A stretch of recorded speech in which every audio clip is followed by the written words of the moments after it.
দর্শক, দাঁড়িয়ে আছি সেই গ্রামে যে গ্রামে সবচেয়ে বেশি সবজি পাওয়া যায় এবং সবচেয়ে বেশি সবজি চারা উৎপাদন হয়ে থাকে। আমার পিছনে যে বিস্তীর্ণ মাঠ দেখছেন, পুরো মাঠই বিভিন্ন সবজির চারা উৎপাদন হচ্ছে। এবং এই গ্রামের নাম হচ্ছে আব্দুলপুর, চূড়ামনকাঠি ইউনিয়নের মধ্যে পড়ে এই গ্রামটি। এবং এই গ্রামটির সবচেয়ে বড় বিশেষত্ব হচ্ছে এই গ্রামটি ইতিমধ্যেই সারা বাংলাদেশের রেকর্ড স্পর্শ করেছে সবজি উৎপাদনে এবং সবজির চারা উৎপাদনে। সবচেয়ে বেশি সবজি চারা পাওয়া যায় এই গ্রামে। সেই গ্রাম থেকে স্বাগত জানাচ্ছি আমি জুয়েল, ক্যামেরাতে থাকছে সুমন মিয়া। চলুন একটু দেখে আসি।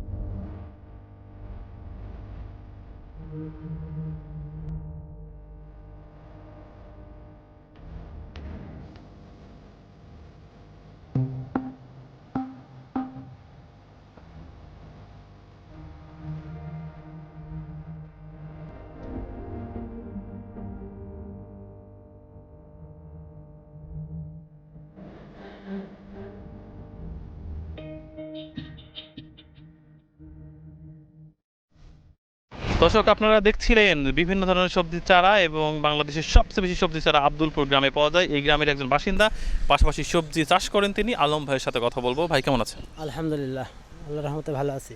এই গ্রামটা সবজি উৎপাদনে এতটা এগিয়ে গেল কিভাবে? এটা হচ্ছে আমাদের এলাকাটাই হচ্ছে সবজির এলাকা। এই কারণে দেখা যাচ্ছে আমরা তো সবজি নিয়েই থাকি, সেই হিসেবে আমাদের এই সবজি চাষটাই করতে হয়। ওই জন্য আমরা আগেই আছি, আমাদের বেচারও ভালো জায়গা আছে। ওই জন্য দেখা যাচ্ছে আর এই জায়গাটা তো আমাদের সবজির এলাকা, এই জন্য আমরা এখানে। তো এখন কি কি সবজি চারা উৎপাদন করলেন? এখানে আমাদের ফুলকপি আছে, বাঁধাকপি আছে, ঝাল আছে, বেগুন আছে, টমেটো আছে, এসব চারা এখানে আমরা উৎপাদন করি।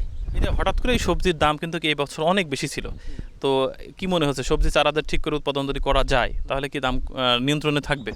জি, দেখা যাচ্ছে উৎপাদন যদি বেশি হয় তো দাম একটু দেখা যাচ্ছে কমে যাওয়ার সম্ভাবনা থাকে। আর যদি উৎপাদন কম হয় অবশ্যই এটা দেখা যাচ্ছে দাম বেশি হতে পারে।